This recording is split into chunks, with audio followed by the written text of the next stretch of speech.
Chennai Silks in Aha Oho Adi Sale 50% வரை தள்ளுபடி. தமிழகத்தை உலுக்கின ஒரு விவகாரம் நெல்லையில் நடந்த ஆணவ படுகொலை. முதல்ல இந்த சம்பவத்தை எப்படி பார்க்குறீங்க? அக்யூஸ்ட் 1 அண்ட் அக்யூஸ்ட் 2 அவங்க ரெண்டு பேரும் வந்து எஸ்ஐயா இருக்கிற பட்சத்தில் அவங்க பேர் வந்து கிருஷ்ணவேணி அண்ட் சரவணன். ஸோ இவங்க ரெண்டு பேருக்கும் இது எத்தனையாவது படுகொலை அப்படிங்கிற கேள்வி மனசில் வருதா இல்லையா?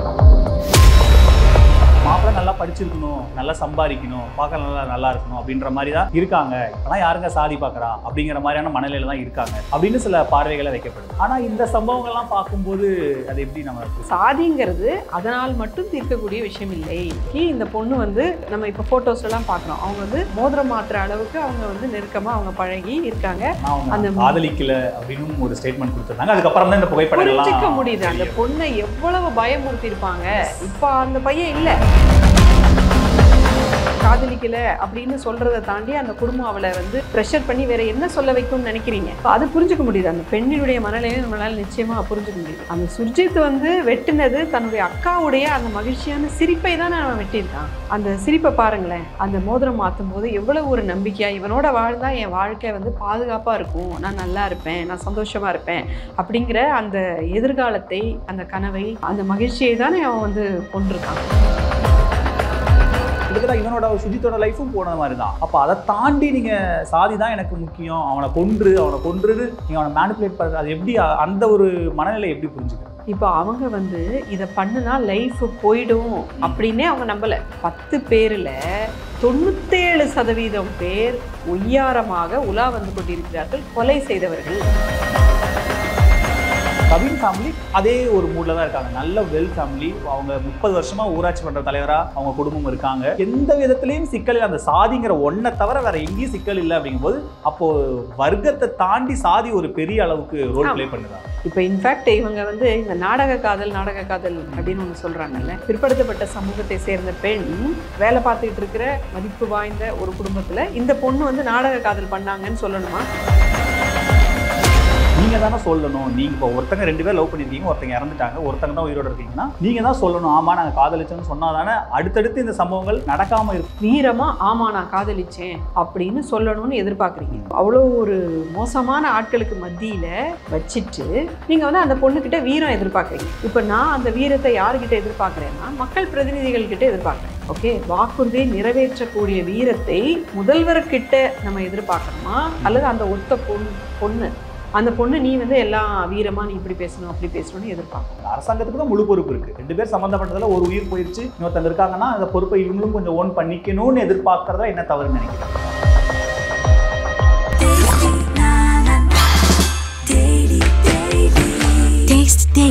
Taste the Daily.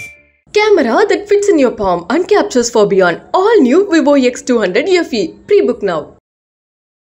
News glitz நேயர்களுக்கு வணக்கம். இன்றைய சிறப்பு நேர்காணலில் நம்மோடு சமூக செயற்பாட்டாளரும் காங்கிரஸ் கட்சியை சேர்ந்த திரு சுபத்ரா அவர்கள் நம்மோடு இணைந்திருக்கிறார். அவரை வரவேற்று நிகழ்ச்சிக்குள் பார்க்கலாம். மேம் வணக்கம். வணக்கம் மேம், இன்னைக்கு தமிழகத்தை உலுக்கின ஒரு விவகாரம் நெல்லையில் நடந்த ஆணவ படுகொலை. முதல்ல இந்த சம்பவத்தை எப்படி பார்க்குறீங்க? 2 எஸ்ஐகள் சேர்ந்து திட்டமிட்டு ஒரு படுகொலையை செய்திருக்கிறார்கள். இது வந்து அதிர்ச்சியிலேயும் மாபெரும் அதிர்ச்சி. கொஞ்சம் க்ளோஸாக ஒர்க் பண்ணிகிட்டு இருக்கிறவங்களுக்கு இது ஒன்றும் அவ்வளோ பெரிய அதிர்ச்சி இல்லை அப்படின்னு தெரியும். அந்த சாதி கொலைகளோட நெருங்க ஒர்க் பண்ணிகிட்டு இருக்கவங்களுக்கு இது ஒன்றும் அவ்வளோ பெரிய அதிர்ச்சி இல்லைன்னு தெரியும். ஆனால் பொதுமக்களுக்கு 2 எஸ்ஐ வந்து சேர்ந்து அவங்க ஒரு பிள்ளையை வளர்த்துருக்காங்க, அந்த பிள்ளை வந்து கொலை பண்ணுது, பட்டப்பகலில் ஓட வெட்டி, அதுக்கு இவங்க வந்து அக்கம்ப்ளைஸாக இருந்திருக்கிறாங்க. அப்படிங்கும்போது மக்களுக்கு வந்து ஒரு பெரிய அவநம்பிக்கை வரும் இல்லையா? இந்த அவநம்பிக்கையை வந்து நம்ம ஏற்படுத்தலாமா அப்படின்னு சொல்லிட்டு காவல்துறையில் இருக்கக்கூடிய எல்லாரும் யோசிக்கணும். காவல்துறையுடைய அமைச்சர் யோசிக்கணும், ஆளக்கூடிய கட்சி, கவர்மெண்ட் எல்லாருமே வந்து யோசிக்கணும்.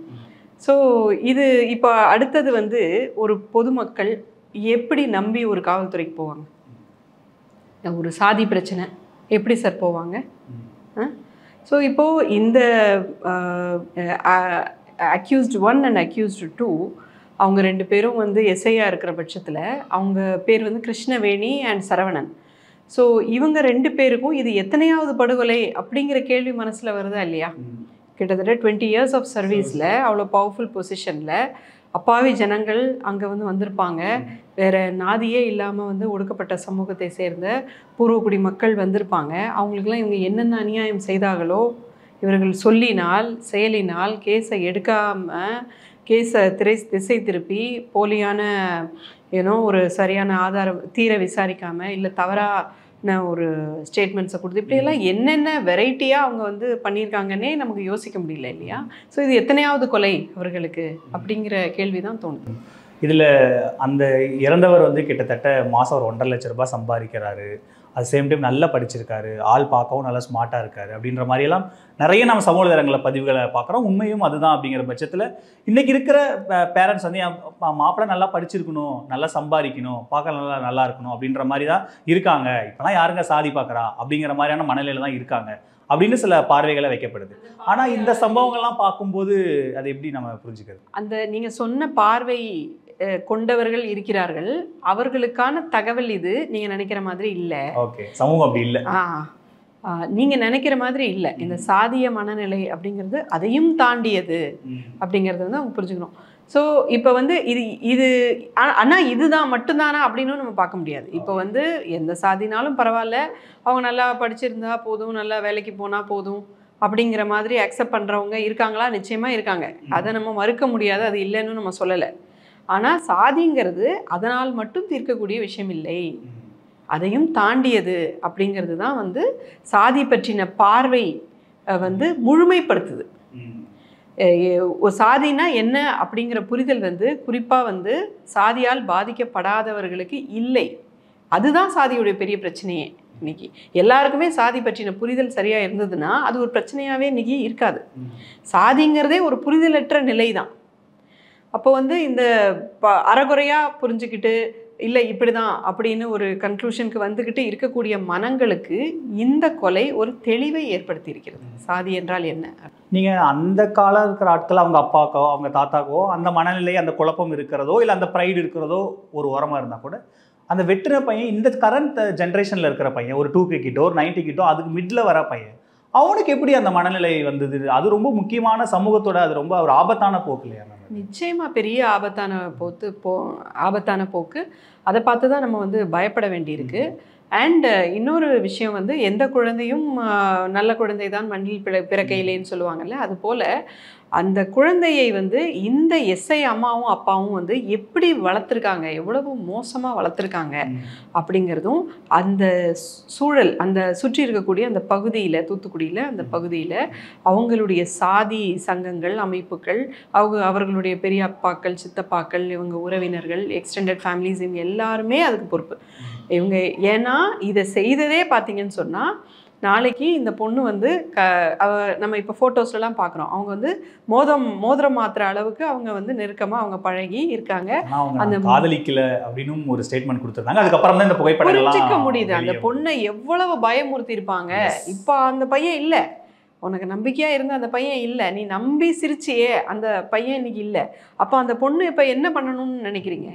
அவள் வந்து நான் காதலிக்கலை அப்படின்னு சொல்கிறத தாண்டி அந்த குடும்பம் அவளை வந்து ப்ரெஷர் பண்ணி வேறு என்ன சொல்ல வைக்கும்னு நினைக்கிறீங்க? ஸோ அது புரிஞ்சுக்க முடியுது, அந்த பெண்ணினுடைய மனநிலையை நம்மளால் நிச்சயமாக புரிஞ்சுக்க முடியுது. அந்த சுர்ஜித் வந்து வெட்டினது தன்னுடைய அக்காவுடைய அந்த மகிழ்ச்சியான சிரிப்பை தான் அவன் வெட்டியிருக்கான்.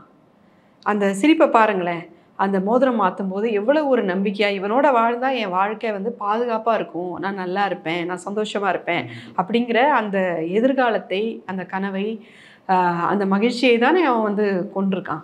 ஸோ அதை மாதிரி கொல்ல தூண்டினது வந்து அவங்க அம்மா அப்பா அப்படின்னு இருக்கும்போது இந்த சாதி அப்படிங்கிறது வந்து என்ன செய்யும் அப்படிங்கிறத நம்ம புரிஞ்சுக்கணும். ஏன் சாதி வேணான்னு சொல்கிறோம்?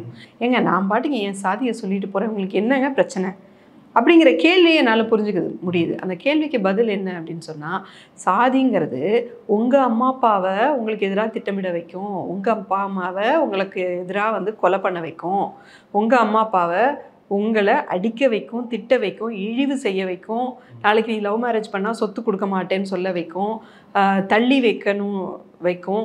அடுத்தது வந்து எந்த ஒரு சமூக ஒரு சோஷியல் கேதரிங்ஸில் வந்து அவங்கள கிட்ட சேர்த்துக்கக்கூடாது அப்படின்னு சொல்ல வைக்கும்.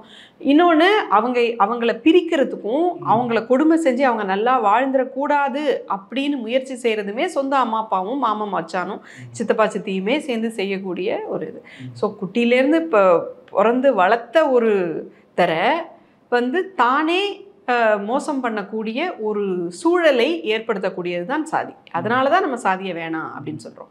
யாரோ ஒரு எதிரி வந்து உங்களை கொன்னா கூட பரவாயில்ல, நம்பிக்கைக்குரியவர்கள் கொலை செய்யும் போது அப்போது இது எவ்வளவு கொடூரமான விஷயம். இந்த கேஸில் நீங்கள் பாருங்கள் சார், அந்த சுர்ஜித் தம்பி வந்து இந்த நம்ம கல்யாணம் கட்டிக்கிற பொண்ணோட தம்பி அப்படின்னு அந்த கவின் தம்பிக்கு தெரியுது. ஓகே, ஸோ அந்த கவின் வந்து இந்த தம்பி கூப்பிட்டோடனே போகிறாரு சுர்ஜித். ஸோ நான் கல்யாணம் பண்ணிக்க போகிற பொண்ணுடைய பிரதர் கூப்பிடுறாருங்கிறதுக்காக போகிறாரு.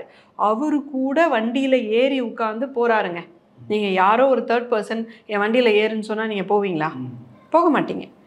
அப்போது அவ்வளவு நம்பிக்கை இருக்குது அவருக்கு, இவரோட தான் நம்ம லைஃப் லாங்காக மச்சான்னு சொல்லி வாழ போகிறோம் அப்படிங்கிற நம்பிக்கையில் அவர் அந்த வண்டியில் ஏறி அவர் போகிறார்.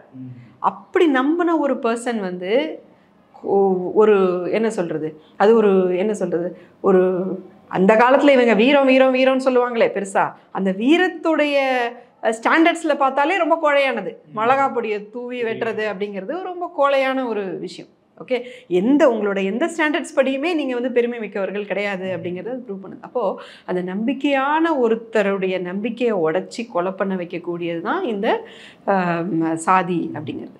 ஏன் வந்து ஆணவ கொலைக்கு ஒரு தனி சட்டம் கேட்குறோம் அப்படின்னு சொல்லி சட்டங்கள் கடுமையாக இல்லைன்னு நினைக்கிறீங்களோ? அதாவது ஏற்கனவே பல சட்டங்கள் இருக்குது, ரைட். சாதிக்கான சட்டங்கள் இருக்குது, பிசிஆர் சட்டம் இருக்குது, வன்கொடுமை தடுப்பு சட்டம் இருக்குது.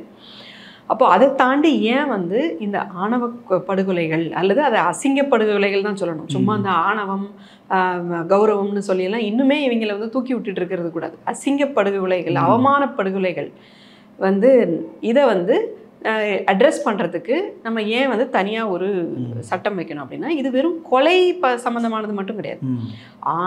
அவங்க வந்து அதில் டிஸ்கிரிப்ஷனில் என்ன அந்த டிராஃப்ட் எடுத்து படித்து பார்த்தீங்கன்னா தெரியும். டிஸ்கிரிப்ஷனில் அவங்க வந்து பல கொடூரங்களை சொல்கிறாங்க. அவங்க வெறும் கொலைகளை மட்டும் சொல்லவில்லை, பல கொடுமைகளையும் அவங்க வந்து லிஸ்ட் பண்ணுறாங்க.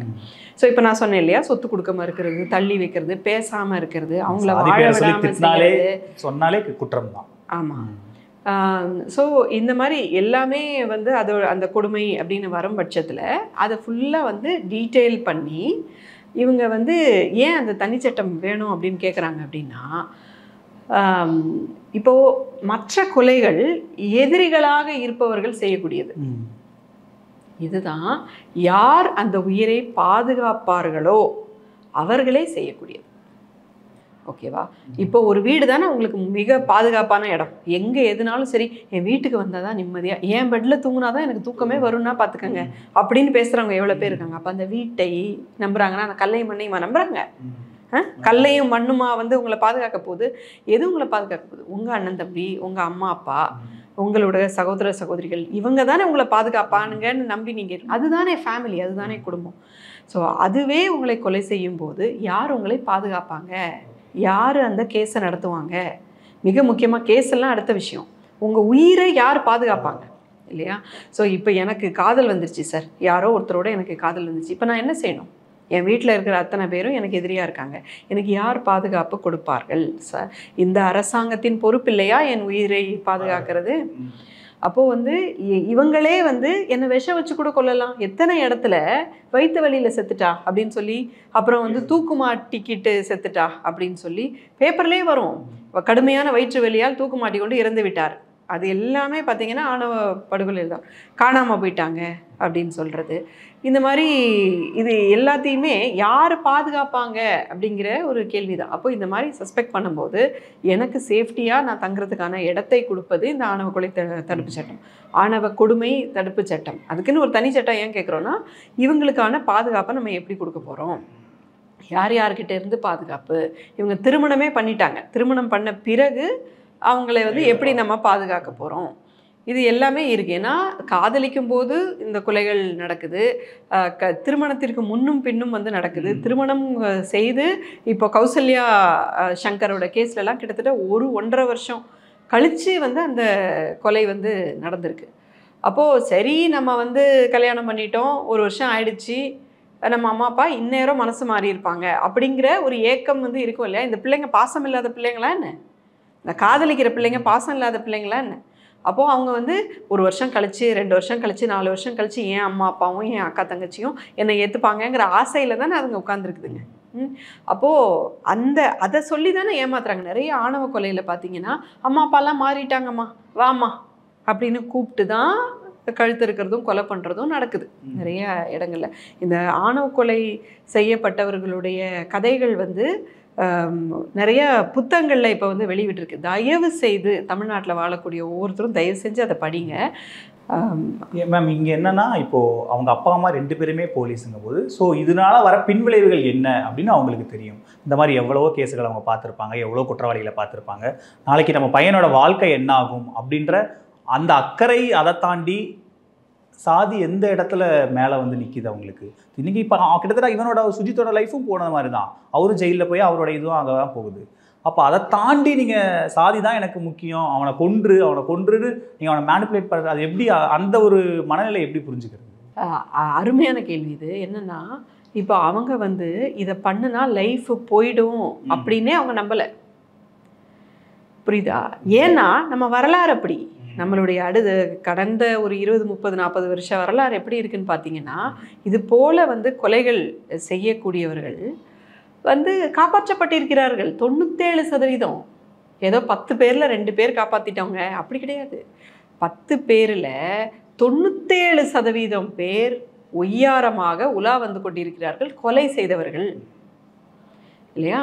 ஸோ அப்போ வந்து வெறும் 100ல் 3 பேரை தான் நான் வந்து தண்டிப்பேன், மீதி 97 பேரை வந்து நான் தண்டிக்காமல் விட்டுருவேன். இப்படி அரசாங்கங்கள் இருக்கும்போது, இப்படி காவல்துறை இருக்கும்போது, அந்த காவல்துறையில் எத்தனையோ வருடங்கள் எத்தனையோ வருடங்கள் வேலை பார்த்த இவங்க 2 பேருக்கும் எவ்வளவு ஸ்ட்ராங்காக நம்பியிருக்காங்க பாருங்க. தம்பி இதை பண்ணு தம்பி, அப்புறம்லாம் வந்து அந்த அண்ணன் வெளியே வந்துட்டாங்கல்ல, இந்த இவங்க மாமா வெளியே வந்துட்டாங்கல்ல, அந்த மாதிரி நம்ம வெளியே கொண்டுடலாம் அப்படின்னு தானே நம்பிக்கை ஊட்டியிருப்பாங்க. வேற ஐம் ஜஸ்ட் இமேஜினிங், பட் வேற என்ன பாசிபிலிட்டிஸ்ன்னு நான் கேட்குறேன். தம்பி நீ வெட்டிரு தம்பி, அப்புறம் காலம் முழுக்க நீ வாழ்க்கையும் அழிஞ்சு போயிரும் தம்பி, அப்படியா அந்த அம்மா அப்பா சொல்லியிருப்பாங்க? ஆனால் இதில் இன்னொன்று மேம், இப்போ பொதுவாக ஒரு பார்வை என்னென்னா, நீங்கள் பணம் வந்துருச்சு, சொசைட்டியில் ஓரளவுக்கு உங்களுக்கு நல்ல பேர் இருக்குது, அந்த ஊரில் அவங்க பெரிய குடும்பமாக இருக்குது அப்படின்னா, சாதியை தாண்டி அவங்களுக்கு கிடைக்கிற மரியாதை, அவங்களுக்கு கிடைக்கிற அந்த அவங்க பண்ணுற டாமினன்ஸ் மூலமாக அவங்களுக்கு ஒரு மரியாதை கிடைக்கும், மற்றவங்களும் மற்ற சாதிக்காரங்களும் அவங்கள்ட்ட வந்து பழகுவாங்கன்ற மாதிரியான ஒரு இயல்பான மனநிலை ஊரில் இருக்கும். ஆனால் இங்கே கவின் ஃபேமிலி அதே ஒரு மூடில் தான் இருக்காங்க. நல்ல வெல் ஃபேமிலி, அவங்க 30 வருஷமாக ஊராட்சி பண்ணுற தலைவராக அவங்க குடும்பம் இருக்காங்க, பண ரீதியாகவும் சரி செல்வாக்கு ரீதியாகவும் அவ்வளோ பவராக இருக்காங்க. அந்த விதத்தில் கம்பேர் பண்ணும்போது இவங்க அவங்கள விட கொஞ்சம் ஒரு படி கீழே தான் இருக்காங்க. அப்படிங்கிற பட்சத்தில் இது எந்த விதத்துலையும் சிக்கல் இல்லை, அந்த சாதிங்கிற ஒன்றை தவிர வேற எங்கேயும் சிக்கல் இல்லை. அப்படிங்கும்போது அப்போது வர்க்கத்தை தாண்டி சாதி ஒரு பெரிய அளவுக்கு ரோல் பிளே பண்ணுதா? நிச்சயமா வர்க்கமே ஒரு மிக மோசமான ஒரு விஷயம். நாங்கள் பணக்காரங்களை தான் கட்டுவோம், ஏழைகளை கட்ட மாட்டோம் அப்படிங்கிறதே ஒரு மோசமான விஷயம். வர்க்கம் தாண்டியும் மிக மோசமாக இருக்கக்கூடியது தான் இந்த சாதியாக இருக்குது. இப்போ இன்ஃபேக்ட் இவங்க வந்து இந்த நாடக காதல் அப்படின்னு ஒன்று சொல்கிறாங்கல்ல, அது வந்து என்ன சொல்லுவாங்க அப்படின்னு சொன்னால், இந்த பணக்கார சோ கால்டு உயர்த்தப்பட்ட சாதி அல்லது வந்து பிற்படுத்தப்பட்ட சாதி தான். ஆக்சுவலாக பார்த்தீங்கன்னா 75% தமிழ்நாட்டில் இருக்கிறது வந்து ஓபிசி சமூகம் அப்படிங்கிறது பிற்படுத்தப்பட்ட சமூகம். ஸோ இந்த பிற்படுத்தப்பட்ட சமூகத்தை சேர்ந்தவர்களை, அந்த பெண்களை வந்து இவங்க பேண்ட் சட்டை, கூலிங் கிளாஸு, ஜீன்ஸ் பேண்ட் எல்லாம் போட்டுட்டு வந்து இவங்க ஏமாற்றி நாடக காதல் பண்ணுறாங்கன்னு தான் இவங்க வந்து சொல்கிறாங்க இல்லையா? இப்போ நான் இந்த கேஸில் என்ன சொல்லணும்? இப்போது இந்த பிற்படுத்தப்பட்ட சமூகத்தை சேர்ந்த பெண் நல்லா வேலை பார்த்துக்கிட்டு இருக்கிற, பணமாக சம்பாதிச்சிருக்க, மதிப்பு வாய்ந்த ஒரு குடும்பத்தில் இந்த பொண்ணு வந்து நாடக காதல் பண்ணாங்கன்னு சொல்லணுமா? உங்கள் லாஜிக் படி அப்படி தானே சொல்லணும். ஸோ இந்த காதல்ங்கிறத நாடகம் அப்படின்னு சொல்கிறதே ஒரு மிக கொடுமையான ஒரு பித்தலாட்டம். அது பணம் வந்துட்டா இந்த சமூகம் சாதியை மறந்துடும் அப்படின்னு ஒரு பார்வையை நிறைய இடங்கள் நிறைய பேர் சொல்கிறத பார்க்குறோம். அதை ஒத்துக்கிறீங்களா நீங்கள்? இல்லை, அதுதான் நான் சொல்கிறேனே. அது வந்து அதை மாதிரி இருக்கக்கூடியவங்க இருக்காங்க, அதையும் நம்ம மதிக்கணும். சாதியெல்லாம் நமக்கு மேட்ரு இல்லை, நல்ல ஒரு பணம் படித்து இருந்த தம்பி இருந்தால் போதும் அப்படின்னு சொல்லக்கூடியவங்க இருக்காங்க, அவங்களுக்கான மரியாதையை நம்ம கொடுக்கணும். அப்படி இல்லவே இல்லைன்னு நம்ம சொல்ல முடியாது. ஆனால் அப்படி எல்லாருமே அப்படி இல்லை. அப்போ அந்த இடத்துல தான் அந்த சாதி அப்படிங்கிறது ரொம்ப உக்கிரமாக ரொம்ப மோசமாக இருக்குது. அதனால தான் நம்ம வந்து எல்லா ஏற்றத்தாழ்வையும் தாண்டி மிக மோசமான ஏற்றத்தாழ்வாக வந்து நம்ம சாதியை சொல்கிறோம். அதுக்கு நம்ம ஸ்பெஷல் அட்டென்ஷன் எடுத்து நம்ம வந்து அதுக்கான வேலைகளை வந்து செய்ய வேண்டியிருக்கு. மேம், இப்போ அந்த பெண் வந்து நான் அவரை காதலிக்கலை அப்படின்னு சொன்னதை ஒட்டி அவங்க நிறைய விமர்சனங்களை பார்க்குறோம். நீங்கள் தானே சொல்லணும். நீங்கள் இப்போ ஒருத்தங்க 2 பேர் லவ் பண்ணியிருக்கீங்க, ஒருத்தங்க இறந்துட்டாங்க, ஒருத்தங்க தான் உயிரோடு இருக்கீங்கன்னா நீங்கள் தான் சொல்லணும். ஆமாம் நாங்கள் காதலிச்சோன்னு சொன்னால் தானே அடுத்தடுத்து இந்த சம்பவங்கள் நடக்காமல் இருக்கும். இது அடுத்த கட்டத்தை காணும். நீங்களே குடும்பத்துக்கு பயந்து நீங்களே ஒதுங்கி நின்னீங்கன்னா அப்புறம் இதுக்கான சொல்யூஷனோ இதுக்கான அடுத்த கட்டமோ எப்படி நகருன்ற ஒரு பார்வை வைக்கப்பட்டு அந்த பொண்ணு மேலேயே சில பிளேம்களை வைக்கிறாங்க. அதை எப்படி பார்க்குறீங்க? சரி, உங்களுக்கு இப்படி சொல்கிறவங்களுக்கெல்லாம் வந்து ஏதாவது மனசாட்சி இருக்கா அல்லது புரிதல் இருக்கா அப்படின்னு எனக்கு தெரியல. அந்த பொண்ணுக்கிட்ட ஒரு வீரத்தை நம்ம எதிர்பார்க்குறோம். அதாவது யார் வந்து தன்னுடைய வருங்கால கணவரை கொலையே பண்ணாங்களோ அந்த கும்பல்கிட்ட வீரமாக ஆமாம் நான் காதலிச்சேன் அப்படின்னு சொல்லணும்னு எதிர்பார்க்குறீங்க. அந்த பொண்ணுக்கு இன்றைக்கி சோறு போடுறது அந்த குடும்பம் தான், கூரை கொடுக்கறது அந்த குடும்பம் தான், எதுனாலும் அந்த குடும்பம் தான் அப்படின்னு அந்த பொண்ணுக்கு வேறு ஏதாவது மாற்று வச்சுருக்கீங்களான்னு கேட்குறேன். கவர்மெண்ட்டில் உங்கள் சட்டத்திட்டங்களின்படி அந்த பொண்ணுக்கு பாதுகாப்பு கொடுக்கறதுக்கு எதுனா ஒரு ப்ரொசீஜர் இருக்கா? ப்ராக்டிக்கலாக இருக்குதா? அப்படி யாருக்குன்னா நீங்கள் கொடுத்துருக்கீங்களா? இல்லை. அப்போது அவளை வந்து அந்த அவ்வளோ ஒரு மோசமான ஆட்களுக்கு மத்தியில் வச்சுட்டு நீங்கள் வந்து அந்த பொண்ணுக்கிட்ட வீரம் எதிர்பார்க்குறீங்க. இப்போ நான் அந்த வீரத்தை யாருக்கிட்ட எதிர்பார்க்குறேன்னா மக்கள் பிரதிநிதிகள்கிட்ட எதிர்பார்க்குறேன். ஓகே. தேர்ந்தெடுக்கப்பட்ட அரசாங்கத்துக்கிட்ட அந்த வீரத்தை எதிர்பார்க்குறேன். தேர்ந்தெடுக்கப்பட்ட பல்வேறு கட்சியை சேர்ந்த மக்கள் பிரதிநிதிகள்கிட்ட அதை எதிர்பார்க்குறேன். ஏன்னா சாதாரண மக்கள் எல்லாருமே வீரமாக இருப்பாங்கன்னு எதிர்பார்க்க முடியாது. அப்படி எதிர்பார்க்கறது பெரிய தப்பு. ஓகே, அதனால தானே பிரதிநிதிகள்னு சொல்லி வர்றோம், அதனால தானே நாங்கள் அரசாங்கம் ஃபார்ம் பண்ணுறோம் அப்படின்னு சொல்லி வர்றீங்க. ரைட். இப்போது ஆணவ கொலை தடுப்பு சட்டம் வந்து நாங்கள் இயற்றுறோம் அப்படின்னு தேர்தல் வாக்குறுதி கொடுத்து தான் டிஎம்கே கவர்மெண்ட் ஆட்சிக்கு வந்தது. இப்போ ஆட்சிக்கு வந்து 4 வருஷம் ஆச்சு. அந்த வாக்குறுதியை நிறைவேற்றலை. ஓகே, வாக்குறுதியை நிறைவேற்றக்கூடிய வீரத்தை முதல்வர்கிட்ட நம்ம எதிர்பார்க்கணுமா அல்லது அந்த ஒத்த பொண்ணு அந்த பொண்ணு நீ வந்து எல்லாம் வீரமாக நீ இப்படி பேசணும் அப்படி பேசணும்னு எதிர்பார்க்கணும் இல்லையா? ஸோ நம்ம வந்து இப்போது கிட்டத்தட்ட 270 எம்எல்ஏ எம்பிஸ் இருக்காங்க. 270 எம்எல்ஏ எம்பிஸில் எத்தனை பேர் இதுக்கான ஒரு கண்டனத்தை ஒரு வருத்தத்தை ஒரு ட்விட்டரில் பதிவு பண்ணியிருக்காங்க? நீங்கள் பெரிய லெட்டர் எடுத்து கையெழுத்து கூட போட வேண்டாம், ஒரு ட்விட்டரில் பதிவு பண்ணுறது கூட முடியாத இருக்குது. இதில் 51 பேர் வந்து எஸ்சி ஸ்கெடியூல் காஸ்டுடைய பிரதிநிதிகளாக அதுக்கான ரிசர்வேஷனில் வந்திருக்காங்க. ஸோ எதுக்கு அதற்கான ரிசர்வேஷன்? ஸோ எதுக்கு அதுக்காக ரிசர்வேஷன் கொடுக்கணும்னு சொன்னால் அந்த சமூகத்தை சேர்ந்தவர்களுக்கான வலியை இவர்கள் வெளிப்படுத்துவார்கள், அந்த வலிக்கான தீர்வை நோக்கி இவர்கள் செயல் செய்வார்கள் அப்படிங்கிறதுக்காக தானே அந்த ரிசர்வேஷனில் வருது. ஸோ எல்லா கட்சியிலையுமே சேர்த்து பார்த்தீங்கன்னு சொன்னால் அந்த 51 பேர்கிட்ட இருந்து என்ன வந்துச்சு? இல்லை, பொறுப்பு அரசாங்கத்துக்கு இருக்குதா? அதை யாரும் தட்டி கழிக்க முடியாது. ஆனால் இந்த சம்மந்தப்பட்ட அந்த பொண்ணுக்கும் அதுக்கான பொறுப்பு இருக்குன்ற அந்த ஒரு பார்வையும் இருக்குல்ல. அதை தான் அவங்க அரசாங்கத்துக்கு தான் முழு பொறுப்பு இருக்குது, இவங்களுக்கும் அந்த பொறுப்பு இருக்குல்ல. அந்த 2 பேர் சம்மந்தப்பட்டதில் ஒரு உயிர் போயிடுச்சு, இன்னொருத்தங்க இருக்காங்கன்னா அந்த பொறுப்பை இவங்களும் கொஞ்சம் ஓன் பண்ணிக்கணும்னு எதிர்பார்க்குறதா என்ன தவறுன்னு நினைக்கிறீங்க? ஸோ இப்போ வந்து அந்த பொண்ணு இறந்து போயிருக்க வேண்டியது சார். யூஸ்வலாக இந்த மாதிரி கேசஸில் வந்து தாம் பொண்ணையும் வெட்டிடுவாங்க, அவங்களையும் வெட்டிடுவாங்க. அந்த பொண்ணு உயிரோடு இன்றைக்கி இருக்காங்க, அவங்க உயிர் எப்படியாவது காப்பாற்றிடணுமே, அவங்க மன தைரியத்தோட அவங்க இந்த பீரியடை கடந்து அவங்க தன்னுடைய நிறைவான ஆயுசை அந்த பொண்ணு வாழணுமேன்னு நான் பயந்துக்கிட்டு இருக்கேன், பதறிக்கிட்டு இருக்கேன், ஆசைப்பட்டுக்கிட்டு இருக்கேன். அதுக்கு நம்மளால் என்ன சப்போர்ட் செய்ய முடியும் அப்படின்னு நம்ம பார்க்கணும். அதுதான் மனுஷங்க, நம்ம சக மனிதர்கள், சக சிட்டிசன்ஸாக நம்ம எல்லாரும் கடமைப்பட்டவர்கள். அதை விட்டுட்டு 2 நாள் தான் ஆயிருக்கு, யாரை நம்பி இருந்தாலோ அவங்கள வந்து இறந்து இந்த சமயத்தில் நீ வந்து இப்படி சொல்லணும் அப்படி சொல்லணும் இதை பண்ணணும் அதை பண்ணணும்னு சொல்லிட்டு வீட்டுக்குள்ளே உட்காந்துக்கிட்டு சொல்கிறதெல்லாம் யார்? வீட்டுக்குள்ளே உட்காந்துக்கிட்டு இந்த பேச்சு பேசினேன்னா நான் சொல்கிறேன் இவர்கள் தான் கொலைகாரர்கள்னு சொல்கிறேன். தாங்கிட்ட எந்த ஒரு வீரத்தையுமே டிஸ்பிளே பண்ணாமல் நீ வந்து வீரமாக இருக்கணுமா அப்படி இருக்கணுமா இப்படி இருக்கணுமா அப்படின்னு எதிர்பார்க்கறது வந்து ஒரு பெரிய அநியாயம். இப்போ நீதிமன்றங்கள் அந்த வழக்கு போகும்போது அந்த பெண் விசாரணைக்கு வரும்போது நீதிமன்றம் கேட்பாங்கல்ல, இப்போ நீதிமன்றத்துக்கு நீங்கள் பதில் சொல்லி தானே ஆகணும். அங்கேயும் போயிட்டு எனக்கு தெரியாதுன்னு சொல்ல முடியாது, நான் காதலிக்கலன்னு சொல்ல முடியாது. இல்லை, அந்த நீதிமன்றத்துக்கிட்ட சொல்ற பதில மக்கள் மன்றத்திலேயே சொல்லுங்கன்னு எதிர்பார்க்கறதுல என்ன? இதே தான் சார் நாங்களும் கேட்குறோம். நானும் இதை தான் சொல்கிறேன். அந்த நீதிமன்றத்தில் அந்த பெண் பாதுகாப்பாக தன்னுடைய உணர்வை பேசுவதற்கான சூழலை ஏற்படுத்துங்கள் நான் சொல்றேன். அதை விட என்ன வேலை? நீதிமன்றத்துக்கு நீங்க சாட்சி சொல்லிட்டு நீங்க அதே குடும்பத்துல தானே வாழ போகணும். அப்பவும் அந்த சிக்கல். அதைத்தான் நான் சொல்றேன். இப்போ இந்த ஆணவ கொலை தடுப்பு சட்டத்திலோட டிராஃப்ட் என்ன சொல்லுதுன்னு சொன்னா, இந்த பொண்ணு வந்து அந்த குடும்பத்திலே அங்கேயே இருக்க தேவையில்லை. அந்த பொண்ணு இண்டிபெண்ட்டாக வாழறதுக்கான ஃபினான்ஷியல் சப்போர்ட்டு, ஃபிசிக்கலான பாதுகாப்பு சப்போர்ட்டு, இது எல்லாமே அந்த பொண்ணுக்கு வழங்கப்படணும்.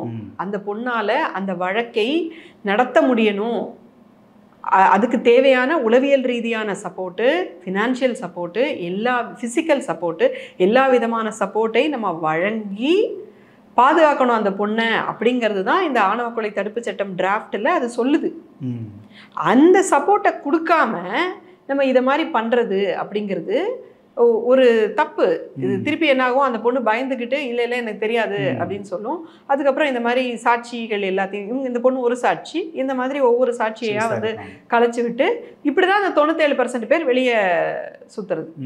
கொலை பண்ணிட்டு வெளியே தெரிஞ்சிட்டு இருக்காங்கன்னு சொல்கிறேன்ல நான். எந்த ஒரு தண்டனைக்கும் ஆளாகாமல் அவங்க வந்து ஒய்யாரமாக நம்மளை மாதிரி இருந்துட்டு இருக்கிறாங்க அப்படின்னா, அந்த நடமாடக்கூடிய ஒவ்வொருத்தருமே இந்த சமூகத்துக்கு என்ன செய்தியை சொல்கிறாங்க? ஆணவ கொலை பண்ணு, ஒன்றும் ஆகாது, நான் இருக்கேன் பத்தியா, அப்படி இருக்கலாம் அப்படிங்கிற செய்தியை தானே சொல்றாங்க கடந்த 20-30 வருஷமா. எஃப்ஐஆர்ல வன்கொடுமை தடுப்பு சட்டத்துல தான் 6 பிரிவுகளில் வழக்கு பதிவு பண்ணியிருக்காங்க போது, அது இயல்பாகவே அந்த கவின் இதுல இறந்தவர் சுஜித் ஆஜராகும் போதும் அதை சொல்லியிருக்காரு. என்னுடைய சகோதரியை காதலிச்சாங்க, அதனால நான் வந்து கொண்டுட்டேன்ற மாதிரி தான் சொல்லி சரணடைஞ்சிருக்காரு. அப்போ இயல்பாகவே அவங்கள நோக்கி விசாரணை போகும்போது இந்த கேள்விகள்லாம் வைக்கப்படும். அது நீங்கள் திரைமறைவில் கேள்வி கேட்கப்படலாம், நீதிமன்றத்தில் கேட்கலாம். பட் அவங்க பதில் சொல்கிற இடத்துல இருக்காங்கல்ல. ஆனால் அவங்க பதில் சொல்லவே தேவையில்லைன்ற இடத்துல நம்ம அவங்களை ஒதுக்கி வைக்கிறது தானே இங்கே ஒரு விமர்சனமாக திரும்ப சமூக வலைதளங்கள் நம்ம பார்க்க முடியுது. அப்புறம் தானே இந்த புகைப்படங்கள் எல்லாம் எடுத்து வெளியே போடுறாங்க. பாருங்க, இப்படியெல்லாம் இருந்துட்டு இப்படி பேசுறீங்களே அப்படின்ற விமர்சனமும் அதை ஒட்டி தானே வருது. இல்லை, அது நான் திரும்ப சொல்கிறேன். அந்த பொண்ணு மேலே குற்றம் சுமத்துறது அப்படிங்கிறது வந்து ரொம்ப ஈஸி. அந்த பொண்ணு மேலே அந்த பொண்ணை வந்து பாதுகாப்பாக அவளுடைய உரிமையை ப்ராக்டிஸ் பண்ண வைக்கிறதுக்கு என்னென்ன சப்போர்ட் தரணுமோ அதை தர்றது தான் நம்மளுடைய தார்மீக கடமை. அதுக்கு அவங்களும் ஒரு ஸ்டெப் வந்தால் தானே அரசாங்கமும் ஒரு ஸ்டெப் வரும்ன்ற. ஏன் அவங்க வரணும்? அரசாங்கம் தானே இவ்வளோ பெரிய அரசாங்கம், எல்லாத்தையும் நீங்கள் வச்சிருக்கிறீங்க, நீங்கள் தானே எல்லா ஸ்டெப்பையும் எடுக்கணும். ஒரு விக்டிமை போயிட்டு, ஒரு பாதிக்கப்பட்ட பொண்ணை போயிட்டு நீ ஒரு ஸ்டெப்பு வரணும்னு ஏன் எதிர்பார்க்குறீங்கன்னு கேட்குறேன்.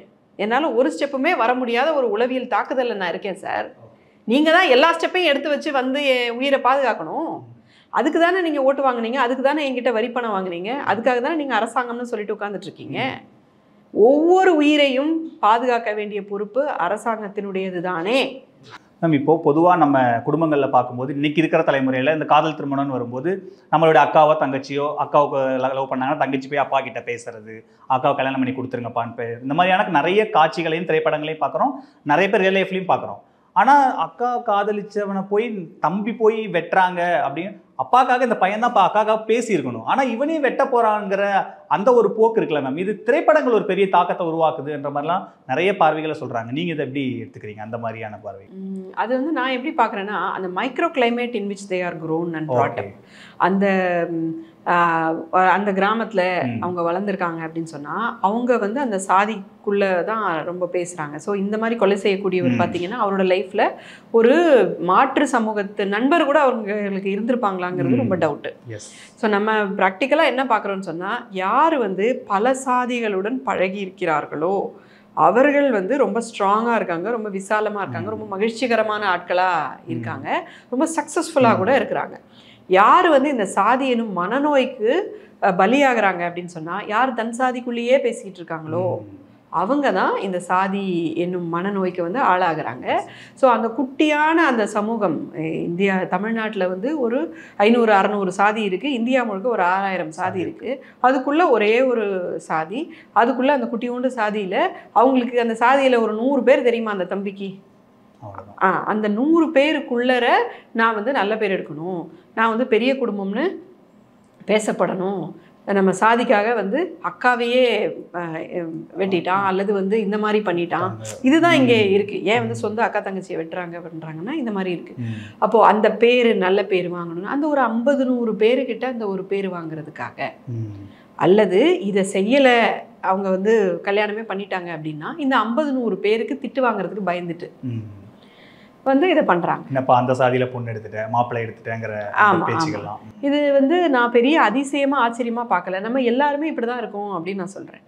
மிக அதிகமான பேரோடு நம்ம பழகாமல், அதிகமான வந்து வர்க்கம் தாண்டி, பாலினம் தாண்டி, சாதி தாண்டி, கல்வி தாண்டி பேசி பழகாத சமூகமாகத்தான் நாம் இருக்கிறோம். நம்ம ஒவ்வொருத்தருமே பார்த்தீங்கன்னா, நீங்கள் உங்களே எடுத்துக்கோங்க, நமக்குள்ளே கொஞ்சம் ஆழமாக பார்த்தோன்னு சொன்னால், நம்ம வந்து நம்மளை சுற்றி இருக்கக்கூடிய ஒரு 10-15 பேர் இல்லை 25-30 பேருக்கிட்ட நல்ல பேர் வாங்குறதுக்காக தான் நம்ம மெஜாரிட்டி ஆஃப் த டெசிஷன்ஸையே எடுக்கிறோம். அதை கொஞ்சம் மேலே வந்து நம்ம பார்த்தோம் அப்படின்னு சொன்னால் அது ஒரு அர்த்தமே இருக்காது. ஸோ அப்படி நம்ம நிறைய பேரோட பேசி பழகி நம்ம வந்து வாழ்க்கையை என்ரிச் பண்ணிக்கிட்டோம். நிறைய பேருடைய கதைகளை கேட்டு அவங்க அனுபவத்தையும் கேட்டு நம்ம செய்யும்போது பார்த்திங்கன்னா இந்த ஒரு சின்ன மனநிலையிலேருந்து நம்ம ஃபஸ்ட்டு வெளியே வந்துடுவோம். நம்ம ஒவ்வொருத்தருமே அதை விட்டு ஒரு சமூகமாகவே நம்ம வந்து வெளியே வந்துடுவோம். ஸோ நாங்கள் வந்து ஒரு 250 மல்டி காஸ்ட் கான்வர்சேஷன்ஸ் வந்து உருவாக்கினோம்.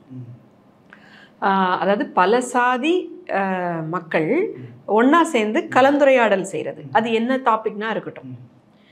ஃபார் எக்ஸாம்பிள் வந்து ஒரு ஆண் ஏன் வந்து திருமணமாகி பெண் வீட்டுக்கு போகக்கூடாது, ஏன் பெண்ணே ஆண் வீட்டுக்கு போகணும், இப்படி ஒரு டாபிக்.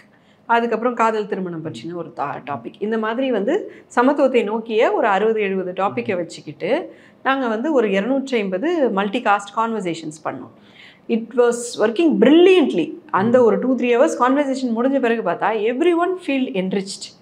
எல்லாருக்குமே வந்து ஒரு புது உற்சாகம். பல பேருடைய கதையை கேட்கும்போது, பல கோணங்களை கேட்கும்போது வந்து அவ்வளோ என்ரிச்சாக வந்து அவங்க ஃபீல் பண்ணுறாங்க. ஒரு பங்கு வந்து ஒரு புத்திசாலித்தனம் தனக்கு அதிகமான மாதிரியும், தன்னுடைய இதயம் இன்னும் கொஞ்சம் விசாலமாயிட்ட மாதிரி, இன்னும் கொஞ்சம் மகிழ்ச்சியாக, ஒரு ஆழமான புரிதலை கொண்டவர்களாக, ஒரு மோஸ்ட் சக்ஸஸ்ஃபுல் பர்சன் எப்படி அதை நோக்கின ஒரு பயணத்தை அவங்க தொடங்குறத அவங்க பார்க்க முடியுது. மீண்டும் மீண்டும் அந்த கான்வர்சேஷனுக்கு அவங்க ரொம்ப ஆசையாக திரும்பி வரும்போது பார்க்கும்போது இது அவங்களுக்கு எவ்வளோ நல்லா வேலை செஞ்சுருக்கு அப்படிங்கிறத நாங்கள் பார்த்தோம். ஓகே மேம், இதில் கல்வி, அதுக்கப்புறம் எல்லாரும் நகரமயமாதல், எல்லாரும் சிட்டிக்கு வரும்போது அப்போவுமே இந்த சாதியுடைய மனநிலை, சாதியுடைய அந்த எண்ணங்கள் குறைஞ்ச மாடல. இப்போ சமீபத்தில் நம்ம நியானால கூட பார்த்தோம், நிறைய பெண்கள், இன்னைக்கு இருக்கிற இளம் தலைமுறை பெண்கள் உட்காந்துருக்கும் போது கூட நீங்கள் யாராவது தலித் ஆன திருமணம் செய்து கொள்வீங்களான்னு எல்லாருக்கிட்டே ஒரு பெரிய நிசப்தம் இருந்தது. ஒருத்தர் கூட கைத்துக்குள்ள. இன்னைக்கு இருக்கிற ஜென்சி கிட்னு சொல்றாங்க, 2K கிட்னு சொல்றாங்க. இவங்களுக்குள்ள கூட இந்த சாதி மனநிலை இவ்வளவு தூரம் வந்ததுக்கு குடும்ப சூழ்நிலை மட்டும்தான் காரணமா? இல்லை, சாதி வந்து ஒன் ஆஃப் த இன்க்ரீடியன்ட். அவங்க வந்து கல்ச்சர், கலாச்சாரம் அப்படிங்கிற பேரில் பெண்ணுக்கு என்னெல்லாம் கற்பிக்கப்பட்டிருக்கோ அதை தாண்டி அவங்க யோசிக்கணும்னா அவங்க நிறைய தயங்கணும், நிறைய போராடணும், தனக்குள்ளே நிறையா போராடணும், அதுக்கு வெளியில் கொஞ்சம் நூண்டு போராடணும். அப்புறம் அப்படியே வந்து அவங்க அதை விட்டு வெளியே வர்றதுக்கு எக்கச்சக்கமான பிரயத்தனம் வந்து அவங்க பண்ணணும். ஏன்னா உமன் ஆர் டிபெண்ட். அந்த கூரைக்கும் சொத்துக்கும் அப்படின்னு சொல்லுவோம். அந்த கூரைக்கும் சொத்துக்கும் அந்த வீட்டில் ஒரு வேலை இல்லாத, ஒரு சம்பளம் இல்லாத கூலியாக, ஒரு நிலமற்ற கூலியாக தான் வந்து பெண்கள் இருக்கிறாங்க. இப்போது பெண்களை வந்து நாங்கள் வீட்டின் தலித் அப்படின்னு சொல்லணும். அல்லது வந்து எப்படி நம்ம ஊரில் ஒரு தலித்துன்னு நம்ம சொல்கிறோம், ஏன் தலித்துன்னு சொல்கிறோம் அப்படின்னு சொன்னால், இந்த வேலை தான் நீ செய்யணும், இந்த வேலை செய்கிறவங்க மட்டம், அதனால் நீயும் மட்டம் அப்படிங்கிற ஒரு கட்டமைப்பை வந்து செயற்கையாக வந்து பண்ணி, இதை தான் காந்தி வந்து பிரேக் பண்ணார். காந்தியுடைய ஆசிரமத்தில் எல்லாரும் டாய்லெட் கழுவணும், எல்லாரும் காய் வெட்டணும், பொம்பளைங்க மட்டும் தான் சமைக்கணும் அப்படிலாம் கிடையாது, ஆம்பளைங்களும் சமைக்கணும். இதை வந்து அவர் பிரேக் பண்ணார். ஸோ வந்து அதே தான் பெண்ணுக்கும், இந்த வேலை இவ தான் செய்யணும், இந்த வேலை மட்டும் இவளும் மட்டும், அல்லது இவ மட்டும் அதனால் அந்த வேலையும் மட்டும். நீங்கள் ஒரு ஆண்கிட்ட போய் சமைக்க சொன்னால் சமைக்கிறது ஒன்றும் பெரிய வேலை கிடையாது. இவங்க போயிட்டு வந்து 5 கிலோவுக்கு வந்து இப்படி இது பண்ணி ஜிம்முக்கு போய் இதெல்லாம் பண்ணிகிட்டு இருப்பாங்க. அது ஒன்றும் கஷ்டமான வேலை கிடையாது. அது இழிவு. இந்த வேலை செய்வது இழிவு. குழந்தைக்கு ஆய் கழுவுறது வந்து இழிவு. ஒரு குப்பையை வந்து கூட்டுறது, சுத்தப்படுத்துறது, இது எல்லாமே இழிவு அப்படின்னு எப்படி வந்து சமூகத்தில் ஒடுக்கப்பட்ட சமூக மக்களுக்கு, பூர்வக்குடி மக்களுக்கு எப்படி செயற்கையாக இப்படி கட்டமைக்கப்பட்டிருக்கோ அதே போல் இவர்களுக்கு வீட்லேயும் அது வந்து கட்டமைக்கப்பட்டிருக்கு. அப்போது இப்படி தான் உட்காரணும், இப்படி தான் நிற்கணும். இவங்க முன்னாடி நீ வந்து கால் மேலே கால் போட்டு உட்காரலாம், இவங்க முன்னாடி இப்படி ஒரு பாடி போஸ்டரோடு உட்காரலாம், நிற்கலாம், இல்லை இவங்க வந்து எழுந்து தான் நிற்கணும், உட்காரவே கூடாது. இப்படி பல ரூல்ஸ் அண்ட் ரெகுலேஷன்ஸ் நாட்டில் கூட அத்தனை சட்டத்திட்டங்கள் இருக்குமான்னு தெரில. அந்த ஒரு தக்கனோடு 600-500 சதுரடி வீட்டுக்குள்ளே அந்த பெண்ணுக்கு இருக்கக்கூடிய சட்டத்திட்டங்கள் வந்து மிக அதிகம். அதை ஏன்னே கேட்க முடியாது. ஏன்னே கேட்டால் வந்து வாய்க்கொழுப்பு, திமிரு இது எல்லாமே வந்துடும். அப்போ அந்த மாதிரி ஒரு இடத்துல இருக்கக்கூடிய அந்த பெண் தன்னுடைய இணையை சுதந்திரமாக தேர்ந்தெடுக்கக்கூடிய சூழலில் இல்லை. எவ்வளவு ஆசைப்பட்டாலும் அதைத்தான் பெண்கள் வந்து பல தலைமுறைகளாக போராடிக்கிட்டே இருக்கோம். அதுக்காக வெட்டுப்பட்டு சாகிறோம், அடி வாங்குகிறோம். இன்னுமே டொமஸ்டிக் வயலன்ஸ் ஏன் நடக்குது அப்படின்னு சொன்னால், அந்த பெண் தன்னுடைய உரிமையை எங்கெல்லாம் அந்த பெண் கேட்குறாளோ அந்த வீட்டுக்குள்ளே, அப்போ அவளுக்கு அடி விழும், திட்டு விழும், அவளுக்கு காசு கொடுக்க மாட்டாங்க, அவளுக்கு சொத்து கொடுக்க மாட்டாங்க, அவளுக்கு வந்து பலவிதமான கஷ்டத்தை கொடுப்பாங்க. இதை முடிச்சுட்டு போ, அதை முடிச்சுட்டு போ, அதுதானே போகணும்னு ஆசைப்படுற, இது ஃபுல்லாக முடிச்சுட்டு போ அப்படின்னு சொல்கிறது. ஆனால் கல்வி வந்ததுக்கப்புறம், கல்வி எல்லாருக்கிட்டும் போய் சேர்ந்ததுக்கப்புறம் இந்த மனநிலையில் நிறையா மாறி இருக்கு அப்படின்னும் சில பார்வைகளை சொல்கிறாங்க. நிறையாங்கிறது தான் எவ்வளவு அப்படின்னு கேட்கணும். நிறையாங்கிறது தான் எவ்வளோ அப்படின்னு கேட்கணும்.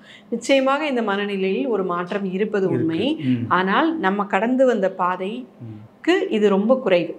அதாவது ஒரு போன தலைமுறையில் வந்து ஒரு செல்ஃபோன் இல்லாமல் இந்த தலைமுறையில் நம்ம வந்து லேண்ட்லைன் பார்த்து, பேஜர் பார்த்து, செல்ஃபோன் பார்த்து, அந்த செல்ஃபோனில் ஸ்மார்ட் ஃபோன் பார்த்து எதுக்கோ நம்ம வந்துட்டோம்ல.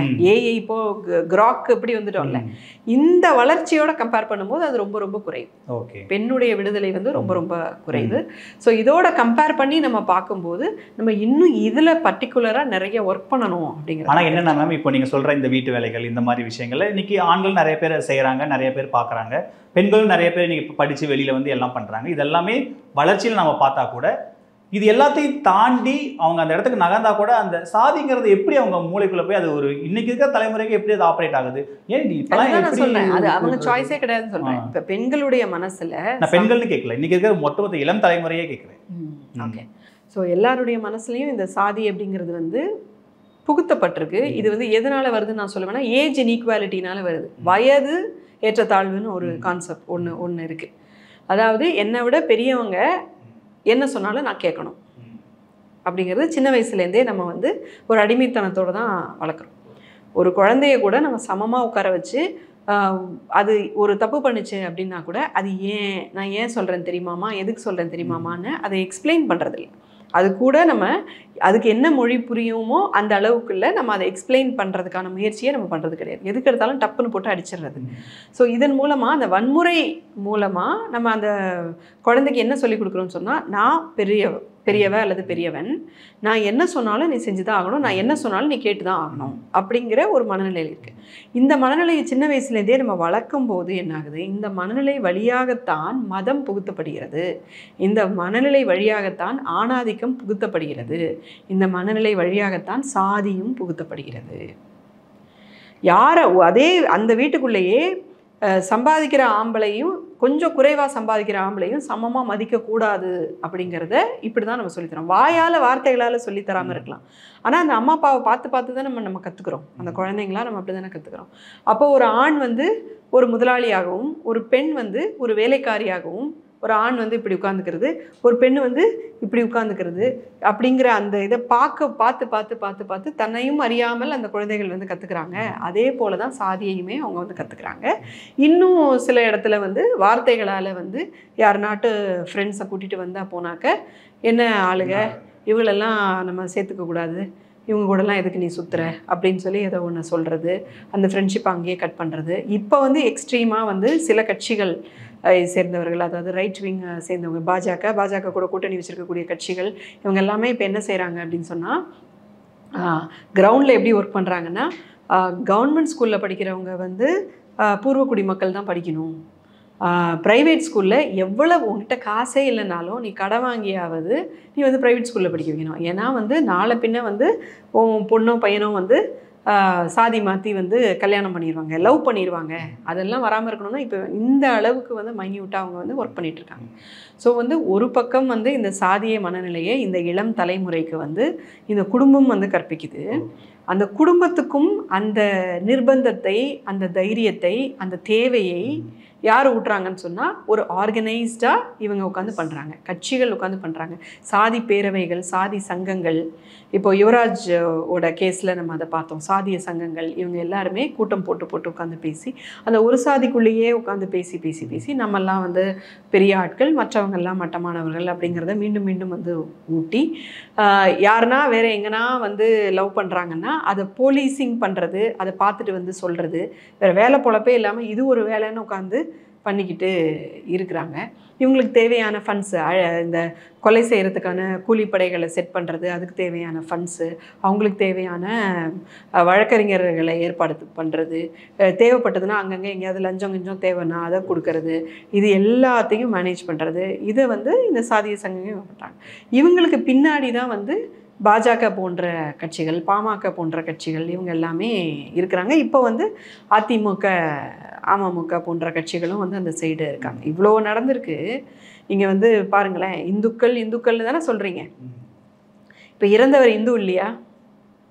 இந்துக்களே வாருங்கள், ஒற்றுமையாக திரளுங்கள், கவினுடைய மரணத்திற்கு நீதி கேட்போம் அப்படின்னு சொல்லி நீங்கள் ஒன்றுமே இல்லைங்க. உங்கள் அரசியலுக்கு கூட நீங்கள் அதை பண்ணலைல்ல, அதை பண்ணுற மாதிரி சூழல் இல்லைல்ல. நம்ம சீமான் எடுத்துக்குவோமே, எல்லாரும் தமிழர்கள் தமிழர்கள் தானே சொல்கிறீங்க. இறந்தவர் தமிழர் இல்லையா? அவருக்காக உங்கள் குரல் ஏன் ஒலிக்கலை இல்லையா? ஸோ வந்து எல்லா கட்சிகளுக்குமே இந்த கேள்விகள் இருந்தால் கூட இந்த கட்சிகளில் வந்து பர்டிகுலராக வந்து ரொம்ப டிஸ்டன்ஸில் வைக்க வேண்டிய ஒரு அவசியம் இருக்குது. ஸோ இந்த சாதி அப்படிங்கிறது வந்து ஒரு அரசியல், இப்போ இல்லை, எப்போதுமே அது அரசியல் தான். ரெண்டு பேர் வந்து சேர்ந்துடக்கூடாதுன்னா என்ன பண்ணணும்? ஒருத்தரை பற்றி ஒருத்தர்கிட்ட வந்து என்னத்தையாவது மட்டமாக சொல்லணும், அல்லது பயமுறுத்தணும், அல்லது வந்து தீட்டு, பார்த்தா தொட்டு தீட்டு, தொட்டா தீட்டுன்னு என்னத்தையாவது ஒன்று சொல்லணும். அப்போ தான் மக்கள் ஒன்று திரள மாட்டாங்க. உங்களுக்கு எதிராக வந்து நீங்கள் பண்ணுற மகா அநியாயத்துக்கு கிளர்ந்து எழ மாட்டாங்க. அப்படிங்கிறதுக்காக அந்த காலத்தில் பண்ண ஒரு சதி அது. நான் என்ன சொல்கிறேன், இப்போ இருக்க சதிக்கு நீங்கள் விழுந்தா கூட பரவாயில்ல, ஏதோ ஒரு 1000-2000 வருஷம் முன்னாடி இருக்கிற சதிக்கு போய் இப்போ விழுறீங்களே அப்படிங்கிறது தான். மேம், இப்போது சென்னையை தாண்டி தமிழக அரசு எடுக்கிற முயற்சிகள், சென்னையை தாண்டி தமிழகம் முழுக்கம் வளர்ச்சி வரணும், பரந்துபட்ட வளர்ச்சி வேணும் அப்படின்னு மதுரை, நெல்லை, கோவை, ஒசூர் மாதிரியான இடங்களுக்கு ஐடி நிறுவனங்களை, டைடல் பார்க்குகளை கொண்டு போகிறாங்க, பெரிய பெரிய நூலகங்களை கொண்டு போகிறாங்க, எல்லாரும் படிங்க அப்படின்னு மாதிரிலாம் அரசு நிறைய முன்னெடுப்பு இருக்கிறாங்க. கலப்பு திருமணம் பண்ணால் உங்களுக்கு பணம், அரசாங்க சார்பாக பணம் தராங்க, நகை தராங்க, இந்த மாதிரியான நிறைய திட்டங்கள் அரசு எடுத்தும் தொடர்ச்சியான இந்த சிக்கல்கள் இருந்துகிட்டே இருக்குது. இதுக்கு என்னதான் சொல்யூஷன்? இது எங்கே தான் நகரும்? சொல்யூஷன் எப்படி தான் நகர்த்துறதாங்க? இது பத்தலை அப்படிங்கிறது தான். நீங்கள் சொல்கிற மாதிரி அரசாங்கம் நிறைய விஷயங்கள், நல்ல விஷயங்கள் பண்ணுறாங்க, வரவேற்கிறோம், நன்றி. ஆனால் அது பத்தலை அப்படிங்கிறது தான் கிரவுண்ட் ரியாலிட்டி வந்து ப்ரூவ் பண்ணுது. அப்போ வந்து நான் இவ்வளோ தூரம் நடந்திருக்கேனே, இன்னுமே நான் வந்து டெஸ்டினேஷனுக்கு வரலையே, நான் வந்து இப்போ இங்கேருந்து மதுரைக்கு போகணுன்னா நான் இவ்வளோ தூரம் நடந்துட்டேன் பாருங்கள், இன்னும் கூட வரலையே அப்படின்னு சொல்லி நடந்தது பத்தலை, இன்னும் கொஞ்சம் நடந்தால் தான் அந்த இடம் வரும் அப்படிங்கிறது தான் வந்து ஃபேக்ட் நமக்கு சொல்லுது இல்லையா? அதுபோல் நம்ம இவ்வளோ நாள் நம்ம எடுத்த முயற்சிகள் பத்தலை, இன்னும் அதிகமான முயற்சிகளை நம்ம எடுக்கணும். அதுக்கு தான் இந்த ஆணவ கொலை தடுப்பு சட்டம், இந்த மாதிரி விஷயங்கள் கேட்குறோம். இன்னும் வந்து போலீஸுக்குள்ளேயே இருக்கக்கூடிய சாதி, அதாவது அந்த இடத்துல பெரும்பான்மையாக இருக்கக்கூடிய சாதியை வந்து அங்கேயே போடக்கூடாது. இதுக்கெல்லாம் நிறைய ரெக்கமெண்டேஷன்ஸ் வந்து நிறைய படித்தவர்கள், இதிலேயே வந்து வாழ்க்கை முழுக்க ஒர்க் பண்ணவங்க வந்து போதுமான ரெக்கமெண்டேஷன்ஸ் கொடுத்துருக்காங்க. அவங்கள கூப்பிட்டு கேட்டால் அவங்களுக்கு போதுமான ரெக்கமெண்டேஷன்ஸ் கொடுக்கறதுக்கு ரெடியாக அவங்க வந்து எவ்வளோ பேர் இருக்காங்க. ஸோ வந்து பொலிட்டிக்கல் வில் தான் வேணும், அரசியல் நோக்கமும் அரசியல் விருப்பமும் தான் வேணும். அந்த விருப்பம் இருந்தால் நிறைவேற்றிக்கிறதுக்கான வழி வந்து நிறைய பேர் வந்து ப்ரீ ஒர்க்கெல்லாம் பண்ணி வச்சுருக்காங்க. ஸோ இந்த செயல்பாடுகளை அரசு செய்கிறது அப்படிங்கிறது ஒரு தேவை, ரைட். அது மட்டும் போதுமா? அது மட்டும் போதாது. நம்மை போன்றவர்கள், பொதுமக்கள், நம்ம எல்லாரும் குடும்பங்கள்ல என்ன மாதிரியான மாற்றங்கள்? நீங்கள் பொதுமக்கள்னு நான் சொல்கிறதும் குடும்பத்தை தான் நான் மீன் பண்ணுறேன், சமூகம்னு நான் சொல்கிறதும் குடும்பத்தை தான் மீன் பண்ணுறேன். ஏன்னா சமூகம்னு ஒன்று தனியாக எதுவுமே கிடையாது. சமூகம்ங்கிறது ஒரு செட் ஆஃப் ஃபேமிலிஸ், அவ்வளோதான்.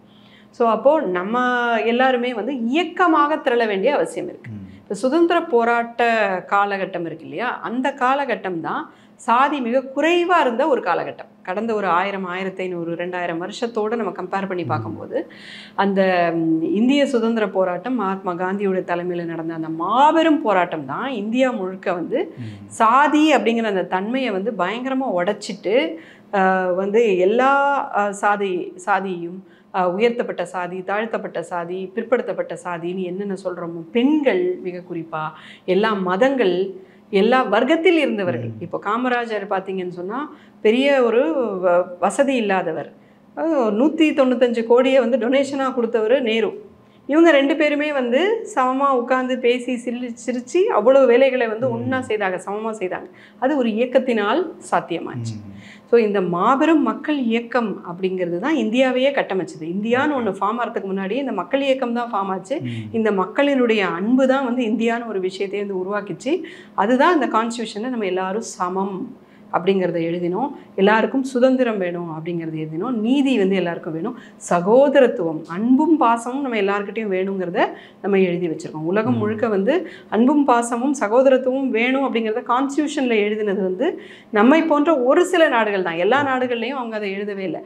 அப்படி வந்து ஒரு அன்பினால் ஃபார்ம் ஆன நாடு நம்ம நாடு, அஹிம்சையினால் ஃபார்ம் ஆன ஒரு நாடு நம்ம நாடு. இப்போ இன்றைக்கி இவ்வளோ மோசமான ஒரு வன்முறை, வெள்ளைக்காரங்க மேலே கூட நம்ம வந்து இந்த வன்முறையை செய்யலை. நீ அடித்தா கூட நான் திருப்பி அடிக்க மாட்டேன் அப்படின்னு சொல்லி. இப்போது வந்து சாதி மிக மோசமாக இருக்கக்கூடிய அந்த கொங்கு பெல்ட்டில் தான் திருப்பூர் குமரன் அவர்கள் வந்து நீ என்னை அடித்தா கூட நான் திருப்பி அடிக்க மாட்டேன் அப்படின்னு சொல்லி, என் உயிர் போனாலும் நான் உன்னை திருப்பி அடிக்க மாட்டேன் அப்படிங்கிற அந்த ஒரு மாபெரும் ஸ்டெப்பை வந்து எடுத்தாங்க. அதை போல் வந்து ஆயிரக்கணக்கான மக்கள் வந்து அதை செய்தாங்க. அப்படி இருந்த ஒரு மக்கள் பேரியக்கம் வந்து இன்றைக்கி அங்கங்கே அப்படியே கொஞ்சம் தேஞ்சி காணாமல் போச்சு. அதனால தான் நம்ம ஜனநாயகத்தையும் இழந்துட்டோம். இன்றைக்கி எலெக்ஷன் கமிஷன் இந்த கூத்தடிக்குது அப்படின்னு சொன்னால், எந்த தைரியத்தில் அப்படின்னு சொன்னால், அந்த மக்கள் பேரியக்கம் கொஞ்சம் மறைஞ்சிருச்சு. இப்போது அதனால தான் தலைவர் ராகுல் காந்தி வந்து இந்த ஒரு பெரிய ஒரு நடைப்பயணத்தை வந்து முன்னெடுத்தாங்க. அதுக்கப்புறம் மக்கள்கிட்ட வந்து ஒரு அன்பு பாசங்கிறது எவ்வளோ, அதை வந்து எத்தனை மில்லியன் வியூஸ் போயிருக்கு பாருங்கள். அவருடைய ஒவ்வொரு வீடியோஸும் பார்த்தீங்கன்னா அந்த அன்பையும் பாசத்தையும் பார்க்குறதுக்கு மக்கள் அவ்வளோ ஆசைப்படுறாங்க. வாக்குகளாக தான் மாறலை, அப்படியெல்லாம் கிடையாது. வாக்குகளாக மாறினதுனால தானே இன்றைக்கி எலெக்ஷன் கமிஷனை வச்சு ஃப்ராடு பண்ணி ஜெயிக்க வேண்டிய நிலைமை வந்திருக்கு இல்லையா? 2019 வந்து மக்களே போய் பிஜேபிக்கு ஓட்டு போட்டிருந்தாங்க. இப்போ மக்களே அவங்களுக்கு ஓட்டு போடாமல் இந்த சைடு ஓட்டு போடுறதுனால தான் ஃப்ராடு பண்ணி ஒவ்வொரு எலெக்ஷன்லேயும் அவங்க வந்து பண்ண வேண்டியிருக்கு இல்லையா? ஸோ இந்த மக்கள் இயக்கத்திற்கான தேவை தான் இப்போ இருக்குது. இப்போ நம்ம எப்படி சமூகமாக இதை கையாள போகிறோம் அப்படின்னு சொன்னால், எல்லா சாதி மக்களும் சேர்ந்து நாம் பேசுவோம், நம்ம பழகுவோம். உரையாடல் வழியாக தான் ஒரு மாற்றத்தை கொண்டு வர முடியும்னு நினைக்கிறேன். கண்டிப்பாக. ஸோ அமைப்பாய் திரளுவோம், உரையாடல் வழியாக ஒரு மாற்றத்தை கொண்டு வருவோம் அப்படின்ற அந்த புள்ளியில் நிறுத்தியிருக்கீங்க. இவ்வளோ நேரம் உங்கள் நேரத்தை எங்களோட செலவழிச்சதுக்கு ரொம்ப நன்றி. Thank you. The Chennai Silks in Aha Oho Adi Sale 50% வரை தள்ளுபடி. Taste Daily. Taste the Daily. Camera that fits in your palm and captures for beyond. All new Vivo X200 FE. Pre-book now.